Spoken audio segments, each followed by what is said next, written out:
चुनावों से पहले अखिलेश यादव ने बड़ा दांव खेला है। अखिलेश यादव ने 17 पिछड़ी जातियों को अनुसूचित जाति में शामिल करने का प्रस्ताव कैबिनेट में पास कर दिया है और केंद्र को भेज दिया है। चुनाव से पहले एक तीर से दो निशाने साधने की फिराक में अखिलेश ने आज सुबह लखनऊ में कैबिनेट की मीटिंग बुलाई और 17 अति पिछड़ी जातियों को दलित कोटे में शामिल करने का प्रस्ताव पास किया। ऐसा माना जा रहा है कि पिछले लोकसभा चुनाव में इन जातियों की बड़ी आबादी सब मोदी लहर के साथ थे और अगर इन्हीं दलितों को शामिल कर लिया गया तो फिर मायावती के लिए मुश्किलें बढ़ सकती हैं। पंजाब केसरी टीवी के लिए लखनऊ से ब्रजभूषण। नोटबंदी के बाद देश के प्रधानमंत्री नरेंद्र मोदी अपने संसदीय क्षेत्र वाराणसी पहली बार पहुंचे थे। उन्होंने लगभग 2100 करोड़ की कई परियोजनाओं का शिलान्यास किया, जिसमें मुख्य रूप से पंडित मदन मोहन मालवीय कैंसर हॉस्पिटल और आईडीपीएस जैसी कई महत्वपूर्ण योजनाएं शामिल थी। शिलान्यास करने के बाद उन्होंने राहुल गांधी के आरोपों पर करारा जवाब दिया।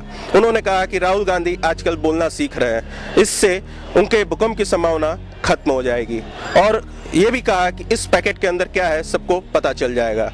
उन्होंने साथ ही साथ ये भी कहा कि देश में जितनी भी गंदगी थी उसको हटाने में देश की 125 करोड़ जनता ने उनका साथ दिया है। विपिन मिश्रा, पंजाब केसरी टीवी, वाराणसी। उत्तर प्रदेश के बहराइच में कांग्रेस उपाध्यक्ष राहुल गांधी ने जन आक्रोश रैली को संबोधित करते हुए कहा कि प्रधानमंत्री ने गरीब लोगों पर फायर बमिंग की है। उन्होंने कहा कि मैंने मोदी से गुजरात में कुछ सवाल पूछे थे, उन्होंने उनके जवाब तो नहीं दिए लेकिन उनका मजाक उड़ाया है। 2.5 साल में सरकार ने 1% लोगों को 60% ईमानदारों का पैसा दे दिया है। साथ ही उन्होंने कहा कि कांग्रेस हिंदुस्तान से करप्शन मिटाना चाहती है। अगर एनडीए या बीजेपी की सरकार इसके लिए कदम आगे बढ़ाती है तो कांग्रेस उनको समर्थन देगी। राहुल गांधी ने प्रधानमंत्री से सवाल पूछते हुए कहा कि आपने करप्शन किया या नहीं। राम कुमार पुंडीर, पंजाब केसरी टीवी।